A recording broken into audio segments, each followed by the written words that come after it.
এদিকে বর্ষায় রাজশাহীর বাজারে মাছের সরবরাহ বেড়েছে। সরবরাহ বাড়লেও চাহিদা বেশি থাকায় কমেনি দাম। এ নিয়ে বিস্তারিত জানাতে নওদাপাড়া বাজারে আছেন রিপোর্টার মওদুদ রানা। সরাসরি যাচ্ছে তার কাছে। রাজশাহীতে মাছের বাজারে বলা চলে যে আগুন, কারণ প্রতি কেজি মাছে অন্যান্য স্বাভাবিক সময়ের তুলনায় কেজিতে 30 থেকে 50 টাকা পর্যন্ত দাম বেড়েছে।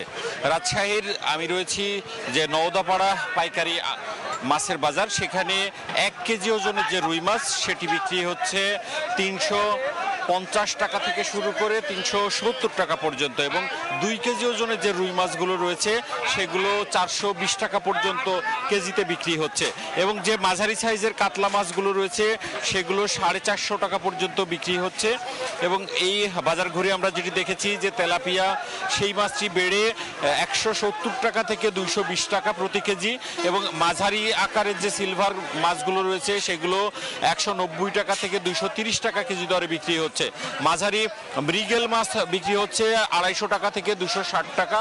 মিনার কাপ মাছ বিক্রি হচ্ছে মাঝারি আকারের যেটি সেটি 220 টাকা থেকে 250 টাকা। পাবদা মাছ যেটি চাষের মাছ সেটি প্রতি কেজি 400 টাকা। চাষের শিং মাছ বিক্রি হচ্ছে প্রতি কেজি 400 টাকা, এবং পাঙাশ মাছ যেটি ছোট আকারের সেটি 170 থেকে 180 টাকা কেজি, এবং যেগুলো বড় আকারের রয়েছে সেগুলো 250 টাকা থেকে 300 টাকা। কালবাউস মাছ যেটি রয়েছে সেটি 400 টাকা থেকে 450 টাকা দরে বিক্রি হচ্ছে।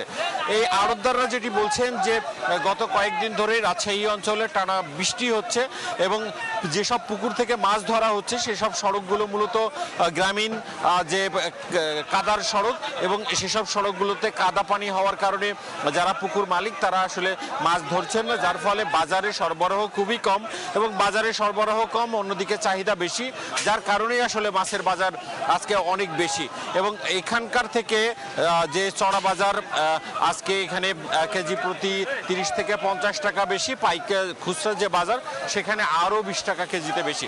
সব মিলিয়ে এখানকার যারা ব্যবসায়ীরা রয়েছেন তারা যেটি বলছেন এই যে বাড়তি যে বাজার সেই বাজারটি আরো কয়েকদিন থাকবে, অন্তত 1 সপ্তাহ পর থেকে এই মাছের দাম কিছুটা হলে কমতে পারে। এই ছিল রাজশাহী মাছ বাজার থেকে সবশেষ। যুক্ত ছিলাম রাজশাহী থেকে।